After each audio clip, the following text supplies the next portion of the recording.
Dejavniki tveganja so mnogi. Kajenje, neustrezna prehrana, telesna dejavnost, stres.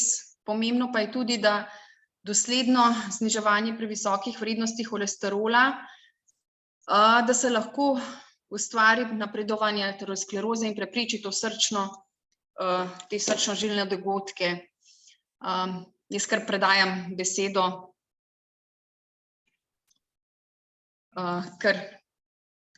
Izvolite. Ja. Pozdravljeni. Najprej lep pozdrav vsem zastonj z moje strani. Veliko veselje mi je, da se lahko vidimo vsaj digitalno, če že ne analogno, kar zdaj so moderni digitalni mediji. In upam, da bom uspel vam na tak način večkrat prikazati, zakaj zdravniki mislimo, da je zelo pomembno, da dejansko zdravimo ta visok holesterol. Nekako bom probal čim bolj se približati na laičen način, zagotovo bi bo kdaj kaj odneslo v naše strokovne vode, pa verjamem, da na koncu imamo dovolj časa še za eno dobro debato, da to razčistimo, da se odgovorim na vaše vprašanja in da se pomenimo, da pridemo nekako na skupno pot, kako čim bolj pomagati seveda vsakemu posamezniku. Zdaj upam, da sem uspešno odprl zdaj za to prezentacijo.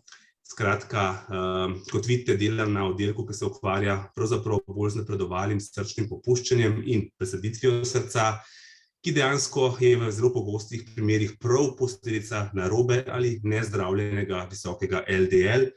In po eni strani vas skušam odvrniti, da bi se mi srečevali v strokovnih vodah in le tako na takih predavanjih. Veseli me tudi, da smo povabili tako Društva za srce, kot tudi generalnega nekega sponzorja tega dogodka, ki je podjetje Novartis, ki se zelo ukvarja z razvojem zdravil za srčno popuščanje. Vedno moramo se začeti vprašati, kaj pravzaprav te tri črke LDL ali LDL so. Gre za enega od 5 vrst nekih lipoproteinskih delcev, ki prenašajo lipide v krvih in drugih telesnih tekočinah. Zakaj so pomembni? Vemo, da maščobe, kot ime pove, so lipidotopne, se pravi, se slabo mešajo z vodotopnimi rečmi, kar kri zagotovo je, zato potrebujejo neke posebne partikle, ki naredijo maščobe nekako vodotopne, se pravi, da jih lahko prenašamo v vodah, sicer bi to le en oljček plaval noter po žilah. Okolj vidite, da je sestavljeno iz številnih plasti, ki so zelo kompleksno zgrajene in ni namen današnjega predavanja. Bistveno vemo, da gre za neke kombinirane delce, ki nosijo v osredju, v samem središču teh lipoproteinov, holesterol in podobne derivate. Delcev, torej sem rekel, je 5 vrst. Ne bom spuščal se v neke detajle, vedeti moramo samo, da imamo več vrst, ki jih lahko tudi pravzaprav laboratorijsko določamo in za tega se bom večkrat ustavil. Največji so kilomikroni, ki prenašajo pravzaprav tisto, kar mi pojemo. Mi pojemo trigliceride, to so osnovni delci maščob, ki jih pojemo, in te, ki se razgradijo, pridejo v črevesje, tam se absorbirajo in v črevesju se ogradijo s temi membranami, da nastane to kilomikron, en tak velik delec, ki potem potuje iz črevesja v jetra, mišične celice in žal tisto najrajše v maščobno tkivo. Potem dejansko imamo tiste, ko pride to v jetra, neki VLDL ali very low density, se pravi za zelo nizko neko gostoto delce, ki trigliceride, ko so enkrat že v jetrih, ne tiste pribavljeni, ampak oni, ki se hranijo v jetrih, prenese spet, kaj nočemo, v maščobno tkivo. Pa so neki vmesni členi, ne bom izgubljal besed, na koncu le pridemo od tega LDL-a. Ime govori, da je to za tako imenovan low density lipoprotein, se pravi nizke gostote, in ta notri vsebuje predvsem holesterol. Ta prenaša maščobne delce predvsem iz jeter, kjer holesterol nastane, in ga prenaša po telesu, torej tja, kamor pravzaprav tega mi nočemo, vsaj ne v večini primerov. In zadnji delec, ki je pa nekoliko bolj tiskal, ki ga rajše slišimo, HDL ali high density lipoprotein, se pravi za največjo gostoto, je pa zelo majhen delec, ki pa dejansko kontrira delovanju LDL-a in prenaša maščobne delce, pretežno holesterolne, iz tkiv tarčnih nazaj v jetra. Zakaj so razlike v teh imenih, vidite tukaj v tej prostornici, razlikujejo se zelo velikostih. Kilomikron je tisti, ki je najbolj poln maščob, ki plavajo na vodi in so nizke gostote, medtem ko HDL je tisti, ki je najbolj zbit skupaj in z tega je najmanjši delec in dejansko vidite, delci so izjemno majhni, le 20 mikronov veliko, to je izjemno majhno. Buckina konica je velika pol milimetra ali 50 mikronov, se pravi bistveno manjši delci so to. Zakaj ga pravzaprav rabimo, se vedno vprašamo, ne bilo bolj, že ga sploh ne bilo. Kot sem rekel, gre za transport holesterola po telesu v vse celice, ki holesterol potrebujejo. Holesterol konec koncev je pomemben gradnik vseh membran telesnih, z tega mora nekaj malega, čisto micno, da biti v telesu, sploh ko odraščamo. Gre za to, da LDL delci prinesejo tkivo in vse celice, ki reče, jaz pa rabim za holesterol, jaz rabim te delce, dajo ven tako imenovan receptor za LDL delce in ta se gor prepopa nanjega, gre v celico in se razgradi ta delec in dejansko na to pride lahko do izkoriščenja tega holesterola za namene celice. Vemo tudi, ker bomo naprej povedali, da je to vse regulirano. Če bi vse dobro, bi imeli številne LDL receptorje, celice bi takoj pobrali LDL iz krvi in seveda to bi bilo super za nas. Dejansko pa obstaja nek protein, ki se bomo več o tem pogovorili, nek PCSK9, ki je tudi temelj bodočih zdravljenj, ki bomo povedali, ki pa dejansko to onemogoči, da bi se ta receptor, ki vidite tukaj se vrne na membrano, da bi se ponovno ta uporabil, kar ga tudi razgradi. S tem nekako kot yin in yang telo poskrbi, da je LDL-a dosti v krvi preko avtoregulacije. Kakšne so tiste vrednosti, ko rečemo, zdaj pa mi hočemo imeti? Vemo, da vsak zdravnik, vsem od vrst so že vzeli kri za lipidogram, se pravi vrednosti krvnih maščob, ki jih vzame vsak lahko zdravnik za laboratorijske preiskave, pomembno je le, da je kri odvzeta na tešče. V otroštvu so te vrednosti zelo majhne, manj kot 1,3 mmol na liter, to je zelo malo. Starost se ta vrednost nekoliko narašča in smo nekoliko do tega tudi popustljivi, vendar moramo vedeti, da čim prej do srčnih bolezni se te vrednosti morajo vzdrževati nizke. Nekje se pravijo združene 1,8, no več celo 1,4 mmol na liter, kar je izjemno malo. Z višjimi vrednostmi seveda se povezuje tudi pojavnost srčnožilnih bolezni. Za nas, ki smo tukaj, ki sodelujemo, vemo, da smo zdravi več ali manj, torej optimalno nekako bi rekli, da je LDL po 2,6 mmol na liter, torej štirikrat, kar vidimo poleg LDL-a na samem laboratorijskem izvidu. Bolj kot večamo vrednosti LDL, večja je verjetnost srčnožilne bolezni in tam nad 4 je ta verjetnost že zelo velika in zelo povezana z aterosklerozo. Kaj pa to je? Vedeti moramo, da ima telo dva sistema, ki kri prenaša po telesu. En je arterijski žilni sistem, to je ki kri iz srca nese po telesu in ga prehranjuje, in drugi je venski, ki dejansko vrača kri v srce. Arterijski je podvržen bistveno višjim pritiskom, ker se je tudi zmerno na roki kot venski, zdaj ga je žilna stena povsem drugače sestavljena kot venska in ima številne plasti, ki so podvržene velikim silam krvnega tlaka. Notranja plast imenujemo endotel, to je tista plast, ki se neposredno dotika krvi. Srednja plast je mišična plast, ki onemogoča, da bi se žile prekomerno krčile, širile in dejansko lahko zaradi reakcije telesa skrčijo aktivno, ker je to mišica, in zunanja plast, ki mi potem zunanje tkiva in v njih potekajo tudi žile, ki samo žilo prehranjujejo. Proces ateroskleroze je, kot si lahko mislite, omejen na tisto plast, ki se stika krvi, torej na sam endotel. Če pogledamo, kako je torej normalna žila sestavljanja, ki je dolga leta asimptomatična, torej žila lepa, gladka, endotel nima nobenih takih izboklinic ali kar drugega in to je zdrava žila, vendar že z 18 letom starosti in potem seveda to napreduje, se prične žal proces staranja žile in proces ateroskleroze. Sprva nastane take drobne maščobne lehe, kot temu rečemo, ko se med sam endotel in mišično plast, temu rečemo intima, začne noter nabirati maščobni drobir, noter začnejo celice hoditi in slej kot prej se ta plast še debeliti, dokler ne zavzame že večino lumna, to je torej fija ali svetline same žile in ta plak, ki raste, kot vidite, je vedno bolj tudi nestabilen, ker je to tako vse lahko kot enka žolca. Vprašajte se, kje je tukaj zdaj LDL kriv? To pokazuje pa ta malo bolj kompleksna, vendar bomo zelo enostavno probal razložiti. Torej, kje je vloga LDL pri nastanku ateroskleroze, je povsem logična. LDL je lump, če lahko temu rečemo, ki prinaša maščobe v samo žilno steno. Več, ko ga je, bolj ga prinaša v žilno steno. Ko ga je tega v žilni steni veliko, se začne en problem, ker začne tkivo na ta holesterol reagirati, ker ta holesterol tja ne bi smel dejansko soditi. Začnejo se noter razne celice kopičati, ki izločajo razne vnetne faktorje in nastane tisto, kar najbolj ne maramo, vnet aterosklerotičnih plak oziroma zaužitev. To še dodatno spodbode nek začaran krog, začnejo noter še druge celice iz same mišične plasti noter plezati, začnejo celice noter razpadati, ker je to vse ena široka plastka maslava prekrvitev, ker noter se ni prehrane, in začnejo razpadati, naprej do nekega centra, ki je nekrotičen, torej odmirajoč, prične se proces kalcinacij, prične se proces takih maščobnih mehurčkov in žila postane, kot sem že rekel, izjemno nestabilna. Ne rabi veliko, malo višji pritisk, kakšen drug dejavnik, da se ta žila strga. Ko se žila zatrga, dejansko se sama žilna stena, ker tukaj je ena polna enega materiala, izpostavi krvi in začne se nabastati strdek in tukaj nastane glavni problem, ko se žila v trenutku iz tega, da je zelo zožena, zabaše in pretoka za njo ni več. In tukaj potem nastane en velik problem tako imenovanih srčno-žilnih dogodkov.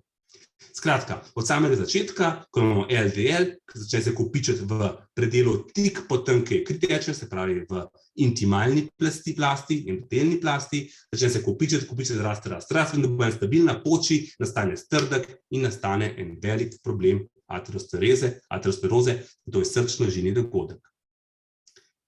Če se hočemo temu nekako ogniti, če hočemo to bolje razumeti, moramo vedeti, kaj pa tisto, kar to dejansko še pospešuje. Dejavniki tveganja, ki aterosklerozo še pospešujejo, jih nekako razdelimo v 3 skupine. Prvi so oni, na kateri nimamo nobenega vpliva.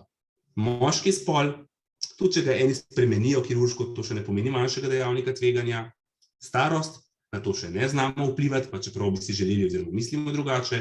In pa genetski vzroki, ko imamo dedne vzroke, ko so te maščobe še bolj agresivne in še hitreje vodijo v samo aterosklerozo. Sprav tega nimamo kaj. S tem smo se rodili, s tem se staramo in to dosežemo slej ko prej. Drugi so oni, ki so posledica seveda bolezni. Logično hiperlipidemija je ena izmed njih, ki ni našteta, ker je tukaj vzrok ateroskleroze. Arterijska hipertenzija, ona stalno te žile še bolj razteguje, še poveča verjetnost nastajanja same ateroskleroze in še prej nastanejo težave, sladkorna bolezen ali predstopna, ki rečemo inzulinska rezistenca. Tukaj je velik problem, ko so te maščobne tkiva še bolj agresivna, ko se oksidirajo, dodatno še sama visoka krvna glukoza okvarja samo žilno steno in še naprej pospešuje samo aterosklerozo. Tudi slabo delovanje ščitnice ali hipotiroidizem temu ni naklonjen, ali pa bog ne da se kri še hitreje strjuje, temu rečemo trombofilija, tam še dodaten problem nastane in strdki še prej vodijo v razne zaplete. Tisti zadnji, ki pa na kateri imamo vpliv, so pa posledica našega življenjskega sloga, ki marsikdaj žal ni popoln. Tako debelost, nezdrava hrana, številne razvade, pomanjkanje telesne aktivnosti, pomanjkanje spanja in pa tisto, kar se ne znamo izogniti, kronični stres, vse to je tisto, kar doda le piko na i dejavnikom tveganja, ki sem jih naštel prej in še dodatno pospešuje. Hudiče, ker se te dejavniki dejansko ne seštevajo, ampak množijo, več, kaj jih je, še nesorazmerno hitreje poteka sam proces in vse moramo narediti, da te dejavnike tveganja prepoznamo, zdravimo ali če se le da preprečimo. Kaj se pa zgodi, ko enkrat pride do posledic ateroskleroze, ko se reko poči tisti nestabilni aterosklerotični plak in nastane strdek, zabaše, dajmo najprej možgane obdelati. Lahko nastane možganska kap, ki vemo, da je velik problem in zelo pogosta posledica napredovale ateroskleroze. Zaradi zapore ene od žil, ni važno na katerem nivoju, pride zapore pretoka v možganovini na eni od žil. In kaj se zgodi, tukaj vidite eno CT sliko, se pravi računalniško tomografijo, to je v tunel, in tukaj vidite, da en kup možgan, pa to je pravzaprav majhna kap, manjka. Če predstavljate tukaj, ta del možgan logično ima funkcijo, izpad te funkcije vodi v težave. To je meja med frontalnim korteksom, ki vodi naše vedenje, ti bolniki lahko postanejo dezinhibirani, in sredinskim delom, ki nadzoruje našo motoriko. Spravimo, tak bolnik, ki ima tako možgansko kap, dejansko ima težave z vedenjem in težave z hojo, fino motoriko in vsega se mora novo naučiti. Skratka, neprepoznana ateroskleroza pripelje lahko do hudih možganskih kapi. Glavni problem je, da ta ateroskleroza k sreči samih možganskih žil ne prizadene toliko. Prizadene pa te, ki pripeljejo kri v možgane, govorimo o karotidnih arterijah, taka je zdrava, vidite, to je žilna stena, zelo tanka, tukaj je endotelna plast, tanka mišična plast in potem zdrava tudi naprej. Če vidite, bolna žila ima zelo debelo notranjo plast, ki je tega od tukaj do tukaj, in to je polno enih maščob, ki se s časoma vedno bolj ožijo in samo čakajo, da recimo ta delček tukaj poči, da stane strdek in sproži to veliko možgansko kap, ki ste jo prej videli. Tak bolnik nikoli ne bo več isti, ker nima pravočasno prepoznane ateroskleroze. Žile na nogah, izjemno zelo pomembne za našo seveda hojo. Žile na nogah so že posebej podvržene ateroskleroze, ker se stalno premikajo, to je stalno gibanje, nategovanje te žile in to žilo še nekoliko oslabi, zdaj zelo hitro nastanejo spremembe na žilah na nogah. Bodi si čist gor na vrhu, bodi si povsem dol na spodnjih žilah. Kaj se zgodi? Seveda, ko naenkrat te niso več prekrvljene, žal pride do procesov, ki so nepovratni, do odpovedi dela, ki je za žilo, in ta del odmre in žal ga treba odrezati. Zdaj tega velik del ateroskleroze žal pelje v potrebe po amputacijah na bilo kjerem nivoju. Amputacije, vemo, so huda posledica ateroskleroze, ki se lahko izognemo in človeka izjemno nakazijo, bom rekel. Ledvična bolezen. Zelo pomembni deli prekrvitve arterijskega sistema so žile, ki prehranjujejo ledvice. Ledvice so glavni regulator, ko se puca kri, so glavni regulator krvnega tlaka in če se ukvarjajo, vse pobezla. In če to pustimo, da ateroskleroza ukvarja žile, ki prehranjujejo ledvice, dejansko vse skupaj pripelje lahko do tistega končnega, torej hemodialize, ko je človek 3-krat tedensko za 5 ur privezan na aparat, ki mora namesto ledvic čistiti kri. Spet grozljive posledice na kakovost življenja, zaradi česar, kar nismo pravočasno prepoznali in nismo pravočasno zdravili. Zdaj grem pa seveda na svoje področje, srce. Tukaj bom dal največ pozornosti, ker pač se mi zdi tudi posebno pomembno, da povemo, da so srčno-žilne bolezni oziroma posledice ateroskleroze na srce izjemno hude. Žile, ki prehranjujejo koronarne žile, ki prehranjujejo srce, so izjemno tanke. Si predstavljate, glavna žila tukaj, vidite, gre ven iz srca, je široko okoli 3,5 cm, skoraj en orank vodovodna cev. Žile, ki prehranjujejo koronarke, koronarne žile, ki prehranjujejo srce, so široke 3-4 mm. Se pravi, proces, ki poteka isto hitro, je na tem področju še toliko bolj izražen in ko naenkrat se žila tam zoži močno ali celo zapre, nastane miokardni infarkt. In ta je seveda tega treba pravočasno zdraviti in prepoznavati. In tukaj lahko prikaže svoje lastne posnetke, srečene sebe, to mogoče že, ko vidite, kako izgleda ta preiskava, koronarografija, kjer dejansko prikažemo krvne žile. Prvo vidite normalno levo koronarno arterijo, ki se razvejuje v zdrave, gladke žile, ki prehranjujejo precejšen del levega dela srca. Vidimo jasno, lepo, zdravo, gladko, desno koronarno arterijo in take imamo, upam, vsi mi, ki poslušamo, da dejansko imamo zdrave žile, torej brez neke jasne ateroskleroze. Ko enkrat nastanejo težave ali pa težav ni, naredimo preiskav zaradi drugih nepravilnih najdb, vidimo lahko aterosklerozo, kako vidite, že osnovna žila ni tako gladka in kaj tukaj vidite, predvsem na razjedo, ki prav ni pretoka krvi. To je en hudo napredoval aterosklerotični plak, ki k sreči še ni zaprl žile, žila se še naprej polni, vendar samo čaka na rupturo, na razpok tega plaka, ki jo tukaj vidite in tukaj vemo, da je treba nekaj narediti. Ko pride do infarkta, je slika veliko hujša, kaj pa tukaj vidite, eno žilo, ki je velika, tukaj vidite, lepo razvejena, za številnimi take vidite vdolbinicami, to so vse že še zaenkrat še nepomembni plaki, tukaj pa je štrcelj, ta žila se je pa zaprla. To je pa en velik infarkt, ko je žila zaradi razpoka same lehe, ki ni bila pravočasno prepoznana in zdravljena, vodila v en obsežen miokardni infarkt. Čisto bolj v zanimivost, tega znamo hitro rešiti. V Sloveniji imamo dobro razvit sistem, ki to razrešuje. Skozi to zaprto žilo vstavimo, kot vidite tukaj, eno žičko, ki nam vodi kot vodilo. Napeljemo številne balončke in opornice, ki so kot en federček, ki žilo na unem mestu raztegne, in na koncu dobimo pretok v tej žili, da skušamo čim bolj omiliti posledice infarkta, vendar en del tega srca je bil dejansko en čas brez prekrvitve in je bil seveda odmirajoč. Vedeti moramo, da s tem, ko smo to naredili, žile nismo rešili. Rešili smo distalni del, se pravi del za samim infarktom, ko ni bil prekrvljen in mu dali kri. Proces ateroskleroze je pa ki se ga moramo nujno posvetiti. Včasih so tako huda ateroskleroza, da moramo kirurško zdraviti, to so bypassi, tle nimamo to je logično, se pravi, ne moramo stentov ustaviti, moramo dati obvode z drugim materialom, žal pogosto pride tudi do srčnega popuščanja.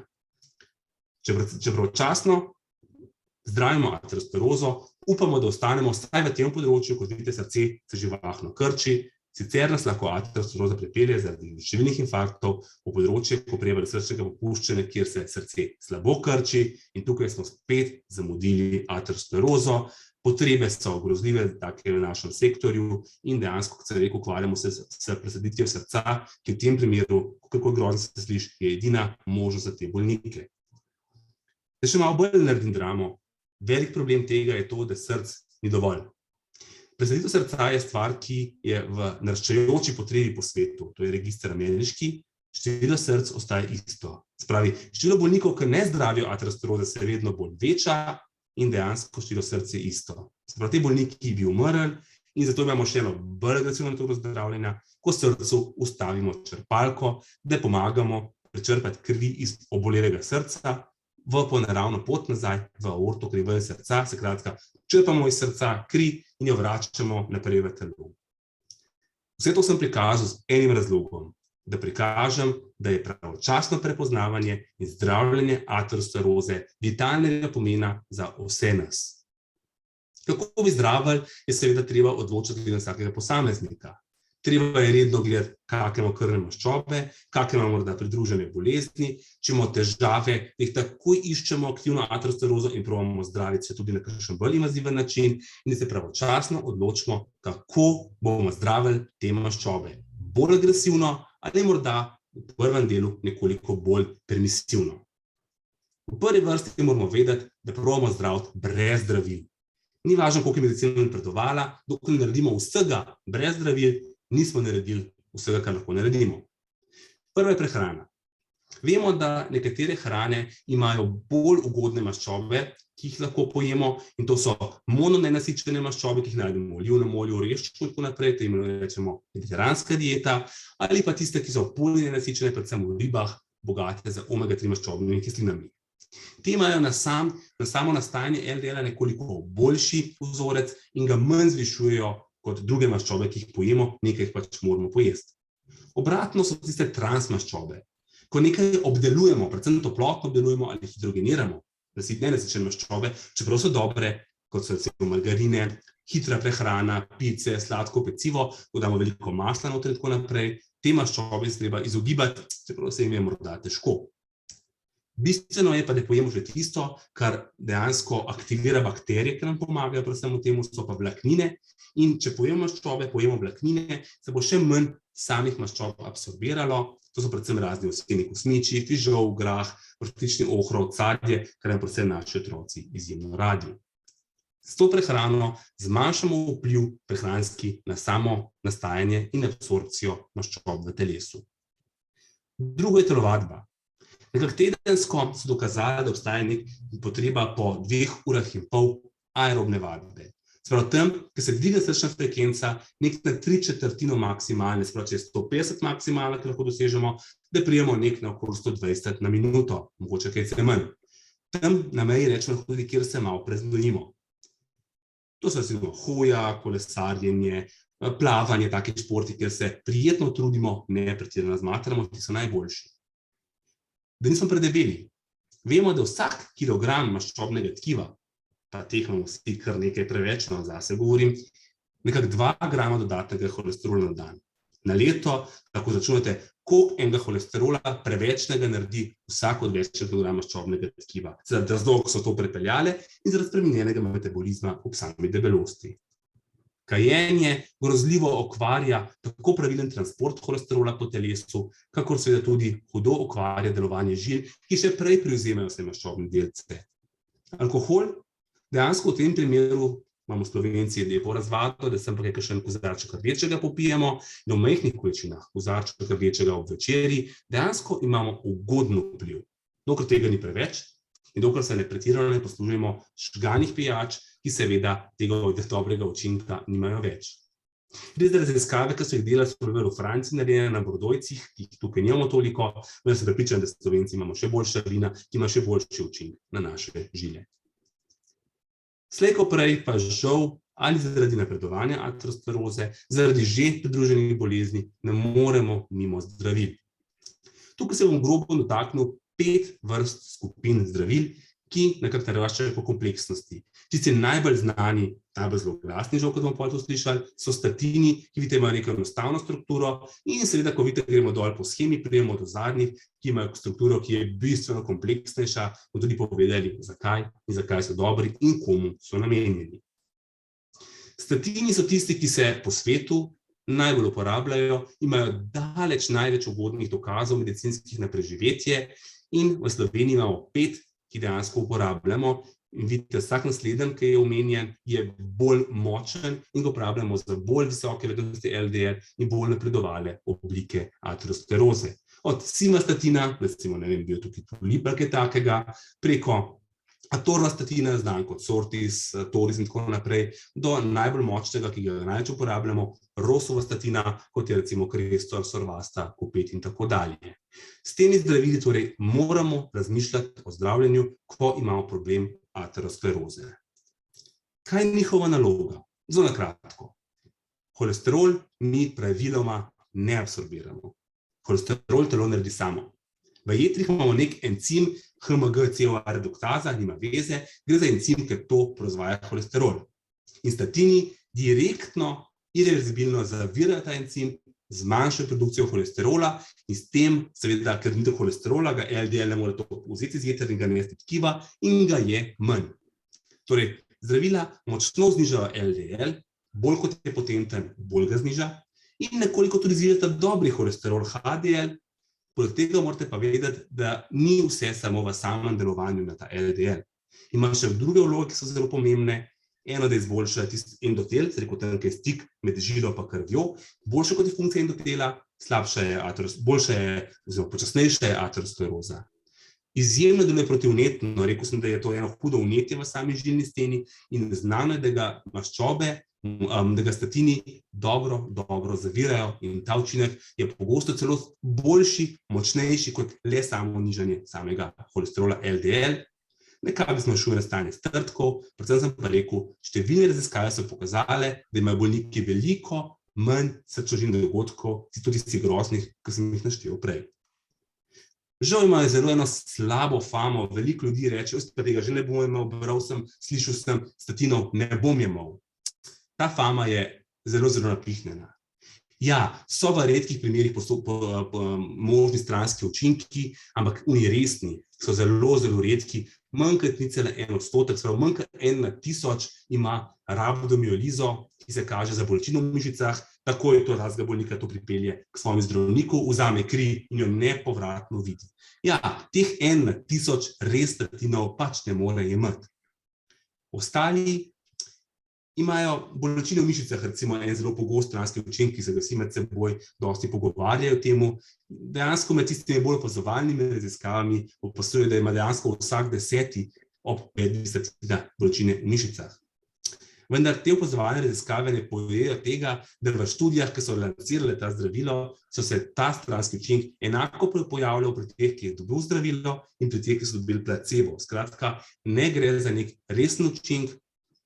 Nekateri bolniki pa žal s tem imajo težave in spet takrat rečemo, ok, bomo pa nekaj drugače razmišljali.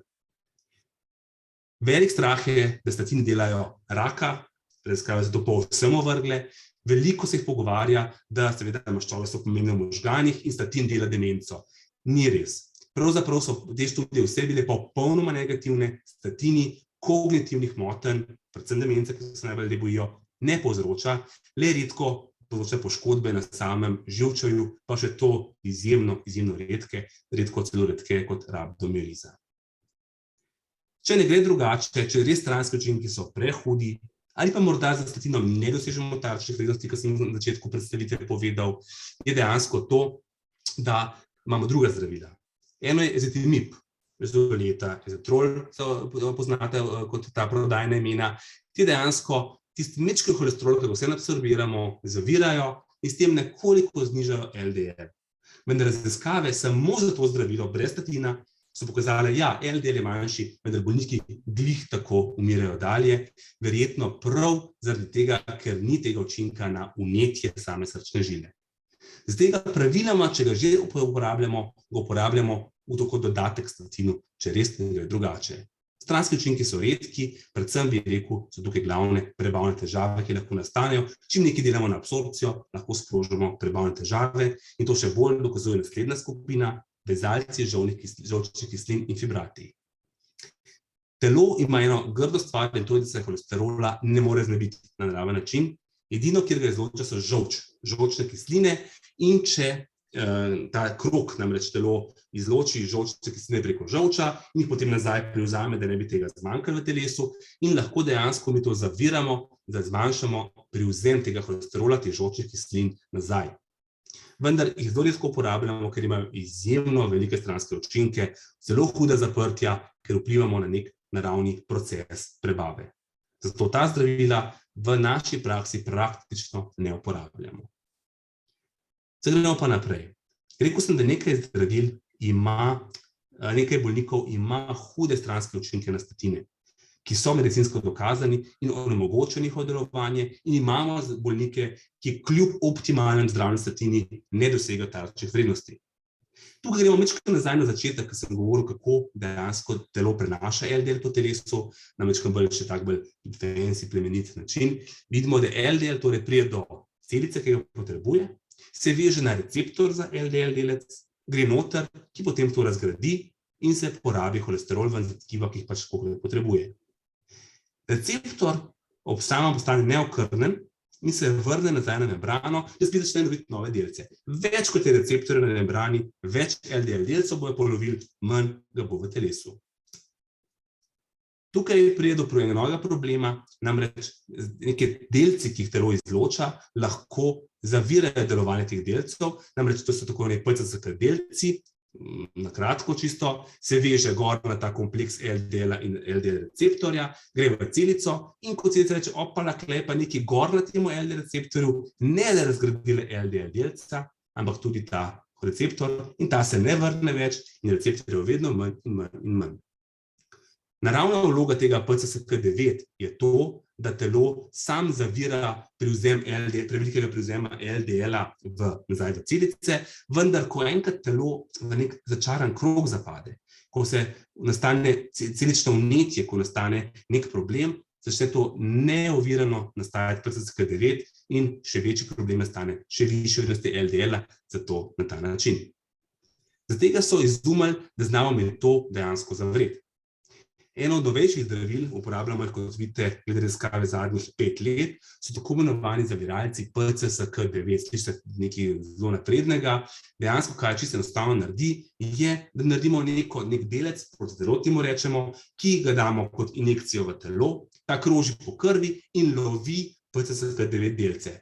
S tem, ki ga ujame, ga inaktivira in LDL receptor nima več te označitve, da mora v razgradnjo, zato se ponovno vrne na samo membrano, predvsem v jetrih in LDL drastično upade. Kako so to pogruntali na zelo zanimiv način? Obstaja neka družina v Ameriki in drugje po svetu, tudi so našli, ki imajo mutacijo pravzaprav gena za ta receptor in PCSK9 dejansko ne nastaja. Te družine, ki imajo veliko število teh receptorjev na celicah, imajo praktično nezaznavno nizke vrednosti LDL-a v krvi. Prej smo govorili, otroci manj kot 1,3, ti imajo 0,3, 0,4, spravi res zelo nizke vrednosti in te družine so neverjetno zdrave in praktično nimajo ateroskleroze. Spravi, ta način zdravljenja se je izkazal kot izjemno dober način. Zaviramo PCSK9 delce, zaviramo aterosklerozo. Po svetu so zaenkrat 2 zdravili, Evolocumab ali Rocumab, oboje v injekcijah, ki jih dajemo v samo steno maščo večinoma enkrat na 2 tedna in so dokazali, da so izjemno učinkoviti, močno znižajo LDL, če statin ne rata ali ga človek ne more jemati in s tem zavirajo aterosklerozo. Medicina je šla pa zdaj še en korak naprej.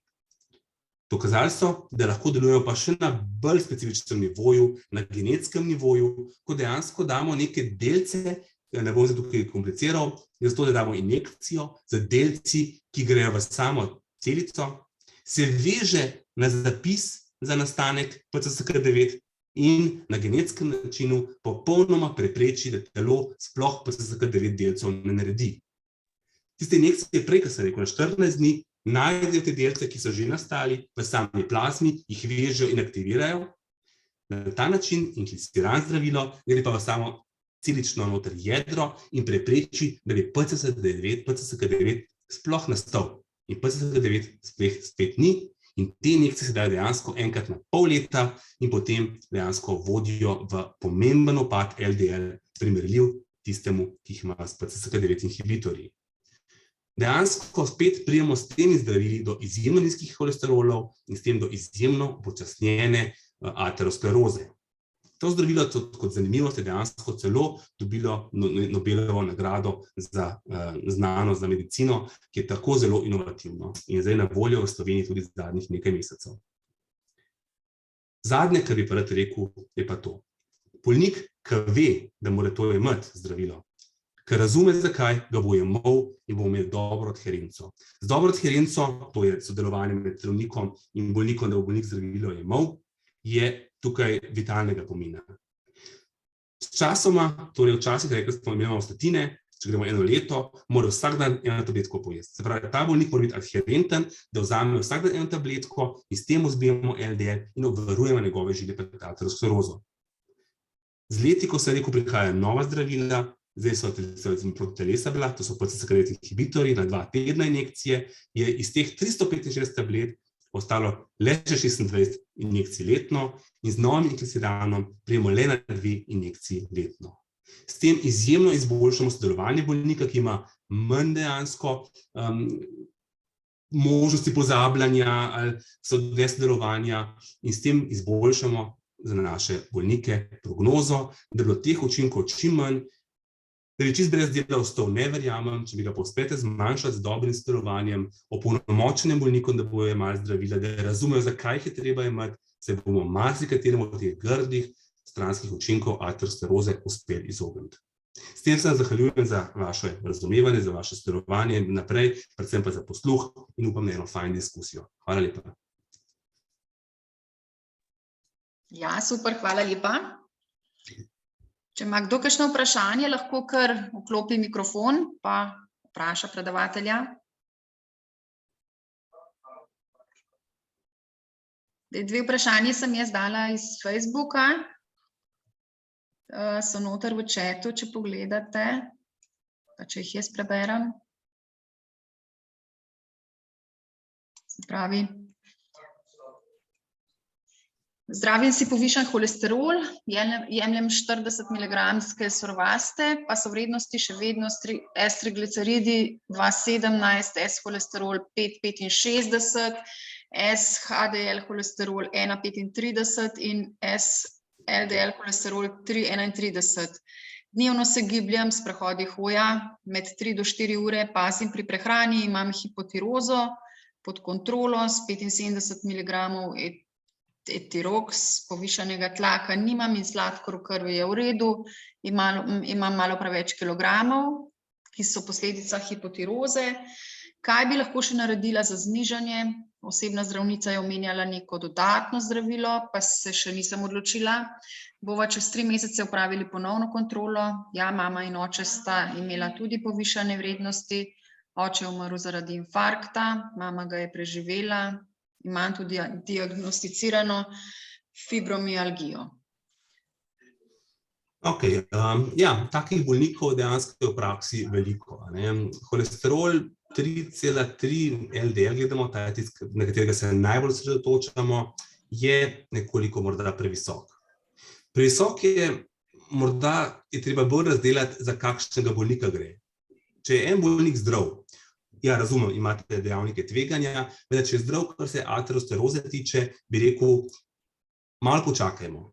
Delajte na tem dobrem naprej, probajte kaj shujšati, če vam seveda uspe, to je seveda najtežje, malo pazite na prehrano, poskušajte vplivati na stres, če lahko tako rečemo, in potem vidite, kako bo.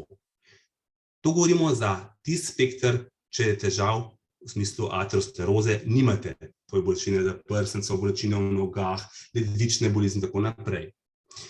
Če pa te težave imate, je pa ta vrednost LDL-a seveda alarmantna in vemo, da bo slej ko prej prišlo do tega, kar pri vaših starših, in danes, ko imamo tako možnost dodatnih zdravil, verjetno je vaša zdravilnica mislila proti ezetimibe, ki se zelo lepo skombinira s Sorvasto, dejansko je to mislila verjetno, vendar če ne bo dovolj padel LDL in imate že znano aterosklerozo, je treba tukaj narediti nekaj več in tukaj so tiste zadnje zdravila, ki sem jih omenil, je za razmišljati. Za vse imamo čas, nobeno zdravilo ne bo delalo z danes na jutri, vendar že samo poznavanje, da nekaj imamo možnost, lahko vodi v izboljšanje. Eno splošno vprašanje. Kontrola LDL-a enkrat na 2 leti, enkrat na leto, enkrat na pol leta, odvisno od tega, kdaj v mladosti, 50 plus, preko 70 plus, majhne informacije, če date v tej zvezi. Namreč do zdravnika ne priješ kar lepo. Nimaš neke možnosti, ampak bi imel vsaj en občutek, vsake koliko časa je pa vendarle treba to pregledati. To je izjemno aktualno vprašanje, kako dejansko vedeti, kdaj je kako še LDL-a. Ena možnost, ki jaz vidim, seveda so, dokler je človek še zaposlen, so preventivni pregledi. Tam se vedno vzame lipidogram. To je obdobni pregledi so, če se ne motim, 3 do 5 let in tukaj se marsikaj prepozna pravočasno. To je njihov namen pravzaprav, da se to ugotovi. Drugo je skrb posameznika glede svojega zdravnika in noben zdravnik mu ne bo odrekel enkrat letno kontrole lipidograma. Se pravi, nek preventivno jemanje na nekaj let, če ni težav, če ni družinske obremenjenosti, če ni unih dejavnikov tveganja, ki sem jih prej naštel, dejansko je, se mi zdi, na nekaj let povsem dovolj. Drugo je, ko enkrat bolnik ima že težave, ko že ima aterosklerozo, tam je enkrat letno res nekak higienski minimum. Predvsem je potrebno vedeti, da je po vsaki modifikaciji terapije potrebno to kontrolirati, a smo učinkoviti. 6 do 8 tednov se govori po spremembi ali zdravila ali odmerka zdravila je nujno kontrolirati, a smo kaj s tem sploh naredili. Odgovor je enostaven. Za zdrave na nekaj let, za tiste, ki so obremenjeni na enkrat letno najredkeje, za spremembe terapije 6 do 8 tednov po spremembi.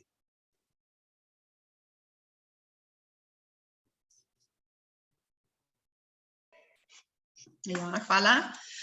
Tukaj je še eno vprašanje, ali je prenizek LDL holesterol lahko težava ali je to zgolj prednost?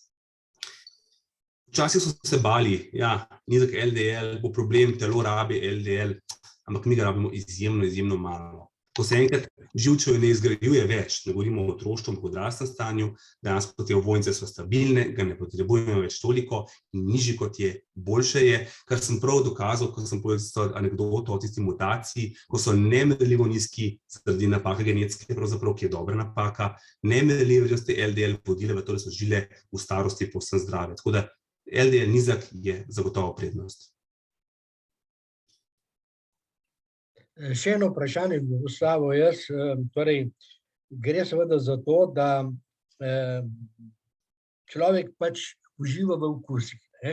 To se pravi, hrana, dobro, v redu, varčna in tako naprej, ampak človek uživa v okusih in tudi glede maščob so v različnih časih različne razlage. Recimo zdaj, ne vem, krško-poljski prešič spet v modi, seveda zdaj nihče ne uživa samo maščobe, torej vedno je pač nekaj zraven, ampak okus potegne, tega je pa vendarle še sprejemljivega. Jaz bom tako rekel, vse je v zmernosti.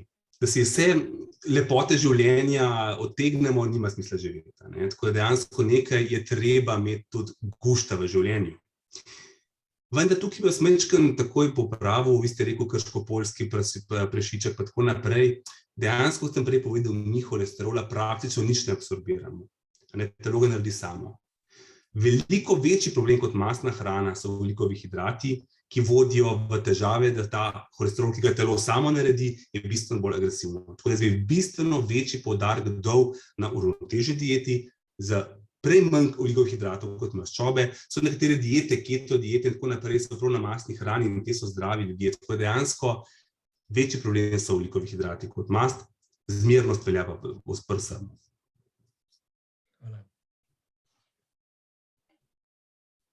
Jaz imam tudi eno vprašanje.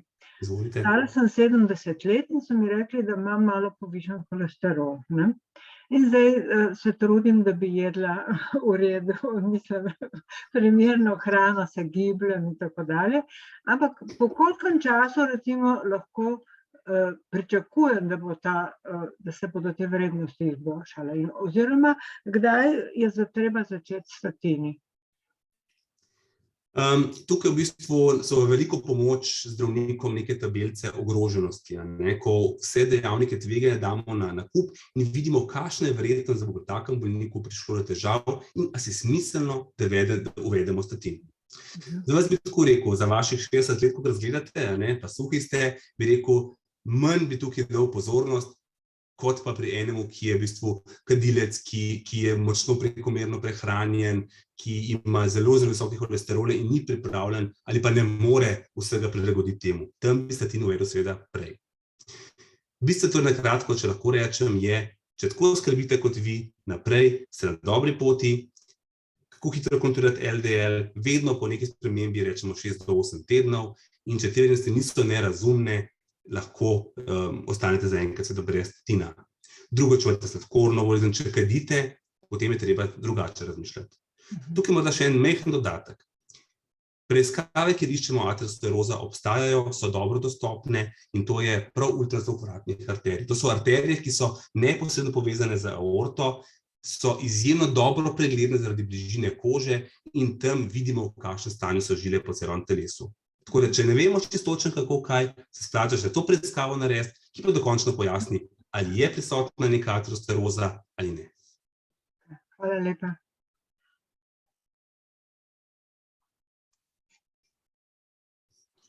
Tukaj vidim še eno vprašanje, če serovasta lahko povzroča pogoste defekacije, tudi driske. Zdaj, tako stranski učinki vse zdravil je vse možno našteto, vsakeč, ko en bolnik nekaj prijavi, po zakonu morajo noter dati to v samo navodila.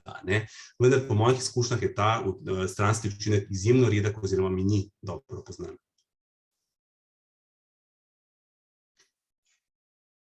Boče kar naprej. Jemljem Atoris 20 mg, izmerjen skupni holesterol 3,3, LDL je 1,7, kar je okej.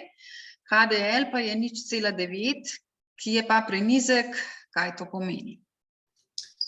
Včasih so izjemno veliko pozornosti posveča razmerju dobrega in slabega holesterola LDL, HDL. Vedno bolj se pa kaže, da HDL je pomemben, ker odnaša maščobe nazaj v jetra, v nadaljnjo razgradnjo, vendar je več osredotočenja potrebno na sam LDL. Če res 1,7, je to v bistvu zelo dobro na tako nizkem statinu, kar govori za ugodni metabolni status bolnika.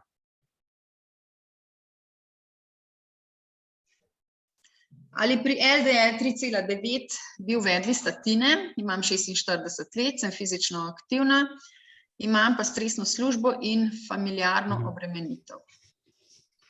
V njih tabelah sem prej pokazal 3,9 vodi v neko povečano verjetnost ateroskleroze, vendar pri mladosti, kamor pač tudi moji leta so tam nekje 46 let dejansko to je, bi mogoče rekel, tukaj se da še marsikaj spremeniti, da se gre brez zdravil. Tako da jaz ne bi tukaj štartal zdravili, stres vemo, da veča LDL, pa se stresa pravzaprav težko rešiti. Tukaj bi rekel, naprej zdravo živeti, spremljati ta LDL in če zelo narašča, stres zgor ali dol, je treba razmišljati prav o tem, ko sem rekel, ultrazvok vratnih arterij.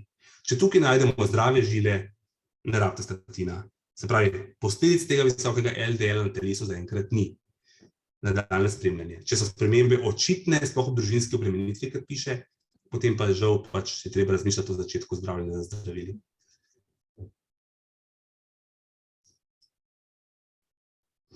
Po eno vprašanje vidim zdaj injekcije, 2-krat letno, če lahko predpiše osebni zdravnik. Zdaj dejansko vse te modernejše zdravila, kot si lahko pomislite, niso prav poceni in imajo strašne omejitve, da je res treba razmisliti, kateri so oni bolniki, ki jim prav pridejo. Vedno treba najprej probati za principa zavarovalnice, pa tudi splošne ekonomike zdravstva, za cenejšimi zdravili, če sta učinkovita, je to. Tudi statini imajo več učinkovitih raziskav, da zmanjšujejo umrljivost, se pravi, vedno prav najprej statini. Če drugače seveda ne gre, je pač treba razmišljati drugače in tukaj gre potem za specialistično obravnavo in zaenkrat družinski zdravniki tako napredni zdravil, kot so zaviralci PCSK9 in inkisiran, ne morejo pisati, potrebni so posebni registri, kamor se te bolnike opisuje, kot ni tako zelo enostavno. Indikacije so jasne, postavi specialist, ki potem to zdravilo predpiše in tudi to zdravilo 2-krat letno se aplicira v ambulantnem nivoju specialističnem najprej. Res pa je, da s časom bodo te injekcije dali tudi osebni zdravniki, ki so bolj dostopni, vsaj včasih so bili in bodo naprej predpisali, vendar po navodilu specialista. Še dodatek tukaj, ker vidim, da je neko zanimanje za te injekcije. Treba je vedeti, da vse raziskave, ki so bile narejene, niso bile samo na injekcijah, vedno je v ozadju statin. Te injekcije ne pomenijo, da bolnik pa ne bo rabil statina. To je dodatek, ki dodatno onemogoča, da je prišlo do vseh teh grdih zapletov, ki sem jih naštel. Kakšen pregled je potreben za določitev in ali imam aterosklerozo? Povišan holesterol si namreč zdravim že leta. To sem že v bistvu odgovoril na to vprašanje. Ultrazvok vratnih arterij je najbolj enostavna preiskava. Tudi ostale arterije so pregledne z različnimi bolj invazivnimi preiskavami, kot so CT in tako naprej, vendar zato mora obstajati indikacija. Prvi korak pa je naprej zdravljenje, naprej upoštevanje, se pravi, možnih stvari, kar lahko sami vplivamo, da se izboljšamo potek bolezni in delovati, seveda, ko so težave, kurativno. No, potem pa imamo samo še eno pohvalo, da če ima mogoče še kdo kakšno vprašanje, kar izvolite.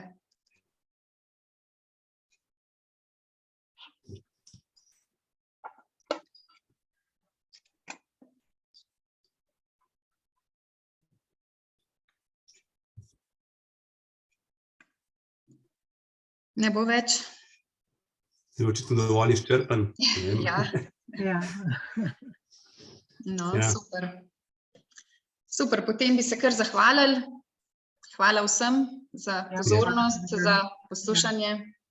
Hvala za vabilo. Upam, da se vidimo le digitalno, da analogno se ne rabimo videti v kakšni ambulanti. Želim zdravo življenje, čim manj zdravil in hvala za pozornost. Tako, no, super. Hvala lepa. Hvala lepa. Hvala. Hvala.